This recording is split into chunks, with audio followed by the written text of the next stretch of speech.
ఇంతమంది జనాలు ఎక్కడ వెళ్తున్నారు అనుకుంటున్నారా? తేలునాయుడు వలస అయితే వెళ్తున్నాం. తేలునాయుడు వలస నుంచి గెంజిగడ్డ వరకు రోడ్ లేదని మన పార్వతీపురం మన్యం జిల్లా విజయ్ చంద్ర ఎమ్మెల్యే గారు ఉగాది పండుగ రోజు నుంచే రోడ్డు పని చేయించాలి అనుకున్నారేమో. ముందుగా రోడ్డు పని చేయించడానికి పూజ సాములు అయితే రెడీ చేస్తున్నారు. ఎమ్మెల్యే రాక కోసం అయితే వేచి చూస్తున్నారు. మొత్తానికి ఎమ్మెల్యే గారు అయితే వచ్చారు. వచ్చిన వెంటనే బుట్టు పెట్టి పూలదండతోటి స్వాగతించారు. ఎమ్మెల్యే గారు చేతుల మీదుగా కొబ్బరికాయ కొట్టించి రోడ్డు పని అయితే చేయించారు. అలాగే ఇప్పుడు ఎమ్మెల్యే గారు మాట్లాడిన మాటలు అయితే విందాం. ఇవన్నీ పైకి మీ అందరికీ చెప్తున్నా, నారా చంద్రబాబు నాయుడు అనే వ్యక్తి మీ కోసం బతుకుతున్నాడు. ఆయన డబ్బుల కోసం, పవర్ కోసం, దేనికోసం ముఖ్యమంత్రి అవ్వలేదు. తెలుగు వారి ప్రజలకి మంచి చేయాలి, తెలుగు వారిని అభివృద్ధి చేయాలి, తెలుగు వారిని ఈ ప్రపంచ స్థాయి మనుషులు చేయాలని ఆలోచన. అందుకనే గిరిజన గ్రామాలకి అత్యధిక ప్రాధాన్యత. నేను వచ్చినట్టు ఇచ్చిన మొదటి రోడ్డు ఏంటి తెలుసా? ఈ రోడ్డే. నేను వచ్చి ఎమ్మెల్యేగా గెలిచిన తర్వాత మొట్టమొదటి రోడ్డు మీ ఊరికే చేశాను ఓపెనింగ్. ఈ రోడ్డు మీద తిరుగుతున్నారు ఇప్పుడు వైసీపీ వాళ్ళు. వాళ్ళు తిరగకూడదు అసలు ఈ రోడ్డు మీద. వాళ్ళకైనా సిగ్గు ఉండాలి. అసలు తెలుగుదేశం వేసిన రోడ్లు తిరుగుతున్నారు ఏంటని. ఆ రోడ్డు కోసం ఎందుకు ఆగిపోయిందో తెలుసా? కమిషన్ కోసం ఆగిపోయింది. ఆ రోడ్లో సగం డబ్బులు తినేసి వెళ్ళిపోయారు ఆల్రెడీ మీ లోకల్ నాయకుడు. ఇక్కడ ఎవరైతే నాయకుడు ఉన్నా ఆ రోడ్డుకి, ఇక్కడ సీసీ రోడ్లకి అన్నిటికి కూడా మీ ఊరు కోట అయిపోయింది. ప్రతి గ్రామానికి ఇన్ని రోడ్లను ఉంటాయి, ప్రతి గ్రామానికి అనుచేయని ఉంటాయి. మీ ఊరికి అన్ని పనులు అయిపోయాయంట. కానీ రోడ్డు లేదు, రోడ్డుకి డబ్బులు తినేశాడు. రచ్చబండ డబ్బులు తినేశాడు, బీటీ రోడ్ డబ్బులు తినేశాడు. డబ్బులు తినేసి మీ అందరం ఇంకా చిన్న చిన్న గుడిసెలే ఉన్నాయి. గత 5 సంవత్సరాల్లో ఆయన పరిస్థితి ఏంటి, ఇప్పుడు పరిస్థితి ఏంటనేది మీరు చూడాలి. ఆ సొమ్ము మీది, మీ పంచాయతీ డబ్బులు తిన్నారనే విషయాన్ని గుర్తుపెట్టుకోండి. ఇప్పటికైనా మీకు బుద్ధి రాలేదు, ఇప్పటికైనా గిరిజనులు ఇంకా మీకు బాగుపడరు అంటే మాత్రం ఆలోచించుకోండి. మీ వెనకాతలమ్మ తల్లి తెలుగుదేశం కార్యకర్తలు ఉన్నారు, మీకు తోడుగా నేనున్నాను. ఆంజనేయ స్వామిని ఎందుకు పెట్టుకుంటారు ఊరు బయట? నీ కోసం కూడా నేను అలాగే నిలబడతానని మరొకసారి చెప్తున్నా. ఈ ఊరు దుష్ట శక్తులైనా, ఈ ఊర్లో ఉన్న పాపిష్ట కొడుకులు ఎవరైనా పర్వాలేదు, నేను మీకోసం ముందుంటాను.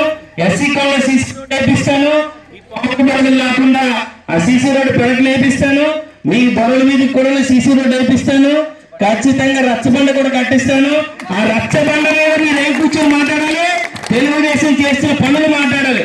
ఆ రచ్చబండ మీద మీరు ఏం మాట్లాడాలి? మా పిల్లలకి ఎంతమంది పిల్లలు అంతమందికి డబ్బులు ఇచ్చిన ప్రభుత్వం మాట్లాడాలి. ఆ రచ్చబండ మీద ఏం మాట్లాడాలి? గోశాలను కట్టుకున్నామని మాట్లాడాలి. ఆ రచ్చబండ మీద ఏం మాట్లాడాలి? మన ఆవులు ఇచ్చారు మా అందరికీ అని చెప్పి మాట్లాడాలి. రచ్చబండలో మాకు వెలుగులో లోన్లు ఇచ్చారని మాట్లాడాలి. మా పిల్లల పుస్తకాలు ఇచ్చారని మాట్లాడాలి. మా పిల్లల కడుపులో భోజనం పెడుతున్నారని మాట్లాడాలి. ఇన్ని విషయాలు రచ్చబండలో మాట్లాడుకునే అవకాశం ఉంది. వచ్చిన 18-20 నెలల్లో ఇన్ని అద్భుత కార్యక్రమాలు చేసాం. రాబోయే 5 సంవత్సరాల్లో మీ ఊరు అభివృద్ధి చెందుతుంది. మీ ఊరికి రావాల్సిన కనెక్టివిటీ పెరుగుతుంది. అన్ని విషయాల్లోనే తేలినాడు వలస అనేది ముందుంటుంది అని మరొకసారి తెలియజేసుకుంటూ, ఈ రోజు ఇంత మంచి అవకాశాన్ని ఇచ్చి మీ గ్రామస్తులందరూ కూడా ఒకే మాట చెప్తున్నా. చెడ్డవాడు ఎవరైనా ఆలోచించానమ్మా, చెత్త ఎక్కడైనా చెత్తేనా? మన ఇంట్లో చెత్త రోడ్డు మీద వేస్తే చెత్తే, ఇంకో ఇంట్లో తీసుకెళ్ళి చెత్తే కదా. మీ చెత్త నా కొడుకులు ఉన్నారు ఈ ఊర్లో, ఆ చెత్త నా కొడుకుల్ని డస్ట్బిన్ లో ఉంచాలి. మీ దగ్గర వద్దు, మీ ఊరికి అవసరం లేదు. ఇంకా మీ ఊరికి సుపరిపాలన అందించడానికి తెలుగుదేశం ప్రభుత్వం నేను ఉన్నానని మరొకసారి తెలియజేస్తూ, ముఖ్యంగా గిరిజనులు మీరు అమాయకులు తల్లి, మిమ్మల్ని ఎవ్వరూ ఏం చేయలేరు. మీ పొలాలు లాక్కోరు, మీ రేషన్ కార్డులు పోవు. ఎవరైనా భయపడితే తిరిగి కర్రలతో బాధండి, నేను చూసుకుంటాను. ఎవరైనా మీ ఇంటికి వచ్చినా కానీ మీ పట్టాలు తీసేస్తాం, మీ ఆరోగ్య పట్టాలు తీయించేస్తాం, మీ యొక్క పాన్ కార్డులు తీపిచ్చేస్తాం, మీ ఆధార్ కార్డులు మార్పిచ్చేస్తాం అంటే మాత్రం చెప్పిన సమాధానం చెప్పండి. వాళ్ళే పరిగెడతారనే విషయం మరొకసారి గుర్తు చేస్తూ, ఈ ఊరికి హనుమంతుల్లా మరొకసారి నేను పనిచేస్తానని మరొకసారి మాటిస్తూ, వచ్చిన ప్రతి ఒక్కరు కూడా తెలుగు పండుగ మన ఉగాదికి శుభాకాంక్షలు తెలియజేసుకుంటూ సెలవు తీసుకుంటున్నాను. జై తెలుగుదేశం, జై హింద్. హలో,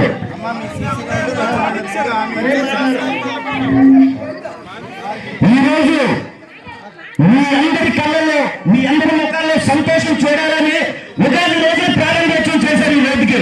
మళ్ళీ మీరు ఆ రుణం తీర్చుకోవాలంటే, మన ఎమ్మెల్యే గారి ముఖంలో సంతోషం కనిపించాలంటే, రాబోతున్న స్థానిక ఎలక్షన్ లో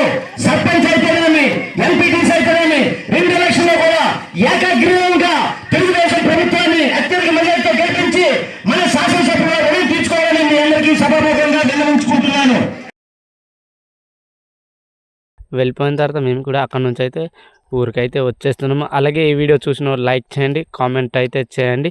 అలాగే మన అకౌంట్ అయితే ఫాలో చేసుకోండి.